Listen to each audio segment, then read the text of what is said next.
യാതൊരു ദൈവദൂതനെയും തന്റെ ജനതയ്ക്ക് കാര്യങ്ങൾ വിശദീകരിച്ചു കൊടുക്കുന്നതിനു വേണ്ടി അവരുടെ ഭാഷയിൽ സന്ദേശം നൽകിക്കൊണ്ടല്ലാതെ നാം നിയോഗിച്ചിട്ടില്ല. അങ്ങനെ താൻ ഉദ്ദേശിക്കുന്നവരെ അല്ലാഹു ദുർമാർഗത്തിലാക്കുകയും താൻ ഉദ്ദേശിക്കുന്നവരെ നേർവഴിയിലാക്കുകയും ചെയ്യുന്നു.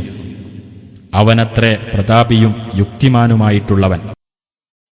നിന്റെ ജനതയെ ഇരുട്ടുകളിൽ നിന്ന് വെളിച്ചത്തിലേക്ക് കൊണ്ടുവരികയും അല്ലാഹുവിന്റെ അനുഗ്രഹത്തിന്റെ നാളുകളെപ്പറ്റി അവരെ ഓർമ്മിപ്പിക്കുകയും ചെയ്യുക എന്ന് നിർദ്ദേശിച്ചുകൊണ്ട് മൂസായെ നമ്മുടെ ദൃഷ്ടാന്തങ്ങളുമായി നാം അയക്കുകയുണ്ടായി. തികഞ്ഞ ക്ഷമാശീലമുള്ളവരും ഏറെ നന്ദിയുള്ളവരുമായ എല്ലാവർക്കും അതിൽ ദൃഷ്ടാന്തങ്ങളുണ്ട് തീർച്ച.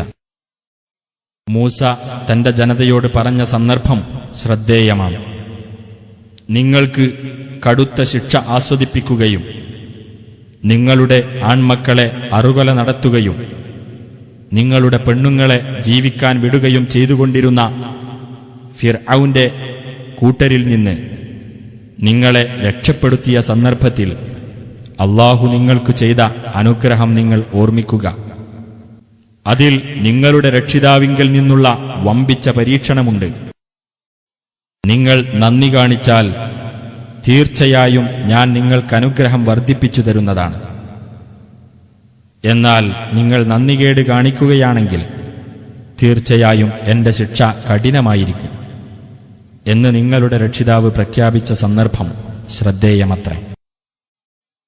മൂസ പറഞ്ഞു, നിങ്ങളും ഭൂമിയിലുള്ള മുഴുവൻ പേരും കൂടി നന്ദികേട് കാണിക്കുന്ന പക്ഷം തീർച്ചയായും അല്ലാഹു പരാശ്രയമുക്തനും സ്തുത്യർഹനുമാണ് എന്ന് നിങ്ങൾ അറിഞ്ഞുകൊള്ളുക.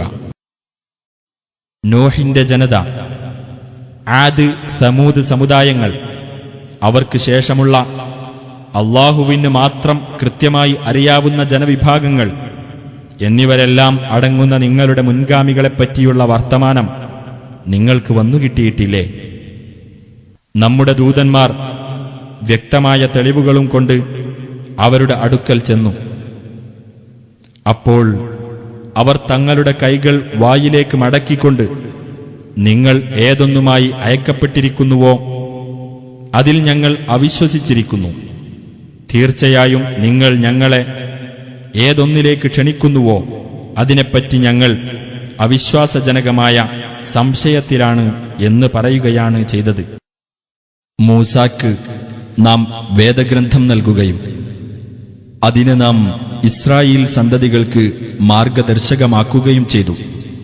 എനിക്കു പുറമെ യാതൊരു കൈകാര്യകർത്താവിനെയും നിങ്ങൾ സ്വീകരിക്കരുത് എന്ന് അനുശാസിക്കുന്ന വേദഗ്രന്ഥം.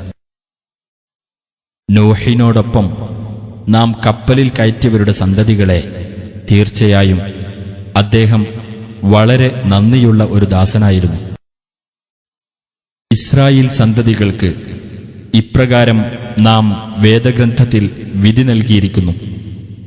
തീർച്ചയായും നിങ്ങൾ ഭൂമിയിൽ 2 പ്രാവശ്യം കുഴപ്പമുണ്ടാക്കുകയും വലിയ ഔന്നത്യം നടിക്കുകയും ചെയ്യുന്നതാണ്. അങ്ങനെ ആ 2 സന്ദർഭങ്ങളിൽ ഒന്നാമത്തേതിന് നിശ്ചയിച്ച ശിക്ഷയുടെ സമയമായാൽ ഉഗ്രപരാക്രമശാലികളായ നമ്മുടെ ചില ദാസന്മാരെ നിങ്ങളുടെ നേരെ നാം അയക്കുന്നതാണ്. അങ്ങനെ അവർ വീടുകൾക്കിടയിൽ നിങ്ങളെ തെരഞ്ഞു നടക്കും. അത് പ്രാവർത്തികമാക്കപ്പെട്ട ഒരു വാഗ്ദാനം തന്നെയാകുന്നു.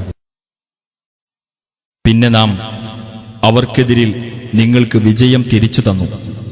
സ്വത്തുക്കളും സന്താനങ്ങളും കൊണ്ട് നിങ്ങളെ നാം പോഷിപ്പിക്കുകയും നിങ്ങളെ നാം കൂടുതൽ സംഘബലമുള്ളവരാക്കി തീർക്കുകയും ചെയ്തു.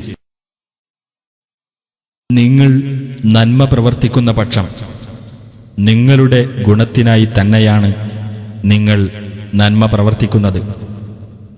നിങ്ങൾ തിന്മ പ്രവർത്തിക്കുകയാണെങ്കിൽ അതിന്റെ ദോഷവും നിങ്ങൾക്കു തന്നെ.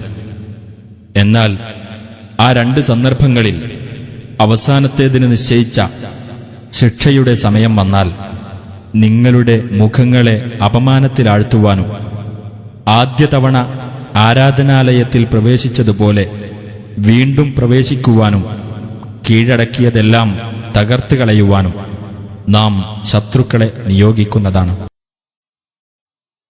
നിങ്ങളുടെ രക്ഷിതാവ് നിങ്ങളോട് കരുണ കാണിക്കുന്നവനായേക്കാം.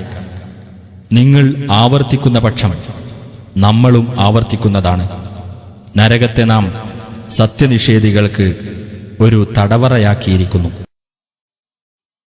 തീർച്ചയായും ഈ ഖുർആൻ ഏറ്റവും ശരിയായതിലേക്ക് വഴി കാണിക്കുകയും സൽക്കർമ്മങ്ങൾ പ്രവർത്തിക്കുന്ന സത്യവിശ്വാസികൾക്ക് വലിയ പ്രതിഫലമുണ്ട് എന്ന സന്തോഷവാർത്ത അറിയിക്കുകയും ചെയ്യുന്നു. പരലോകത്തിൽ വിശ്വസിക്കാത്തവരാരോ അവർക്ക് നാം വേദനയേറിയ ശിക്ഷ ഒരുക്കിവച്ചിട്ടുണ്ട് എന്നും സന്തോഷവാർത്ത അറിയിക്കുന്നു.